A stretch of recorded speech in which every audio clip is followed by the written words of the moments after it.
How many times have you regretted something you said? Maybe in an argument, a meeting, or even a casual conversation. Words once spoken can't be taken back, and sometimes the very thing we say to defend ourselves becomes the weapon others use against us. Now, contrast that with people who don't need many words. They enter a room, and everyone feels their presence. They're not louder, they're not more charismatic in the traditional sense.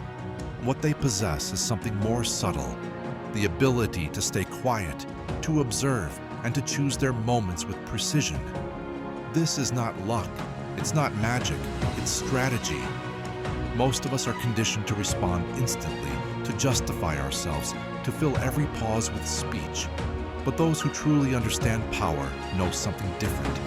Silence creates mystery. It forces others to guess, to interpret, to project their own assumptions. And in that gap, control quietly shifts. Think about the person who can read a room without saying a word. They notice who's posturing, who's insecure, who's bluffing. They see the nervous twitch, the forced smile, the slight hesitation before someone answers. They don't need to ask a question. The details tell them everything. This ability doesn't come from supernatural insight. It comes from attention. In a world drowning in noise, the rare individual who listens deeply, not just to words, but to tone, posture, and energy, becomes powerful. Sun Tzu once wrote that if you know your opponent and know yourself, victory is certain. But real knowing goes beyond words. It requires watching what people try to hide and noticing what they accidentally reveal. Here's the truth. Talking too much makes you predictable. When every thought spills out, you leave no mystery. When every emotion bursts to the surface, you become easy to manipulate. But silence keeps people guessing, and guessing means uncertainty. Look at history. The strongest leaders weren't always the ones who spoke the most. They were the ones who waited, who let others reveal themselves first. Machiavelli noted that true influence often lies not in what is spoken, but in what is withheld. Why? Because silence is never empty. It's a mirror. In the gaps you leave, people project their own fears, hopes, and insecurities. That's why in negotiations, the quietest person usually has the advantage. While others rush to fill the void, spilling information and showing their hand, the silent one sits back and gathers power.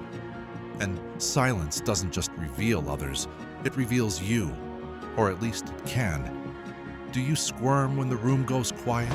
Do you feel the urge to rush words into the space? That discomfort says something about you. Your impatience, your fear of rejection, your need for validation. And anyone perceptive enough can use those triggers to control you. Learning to master silence, then, is also about mastering yourself. The person who can remain calm while others demand a reaction automatically rises above the noise. In a crisis, the calm observer becomes the anchor, the one others instinctively look toward. But here's the catch. Silence is not passivity. It is active. It is deliberate. It's not about shutting down, but about choosing when to reveal and when to hold back. It's about discipline, resisting the urge to respond emotionally, to defend, to explain, to overshare. This doesn't mean silence is always benevolent. It can be used as a weapon, to punish, to manipulate, to keep others off balance. In relationships, the absence of response can sting more than any insult.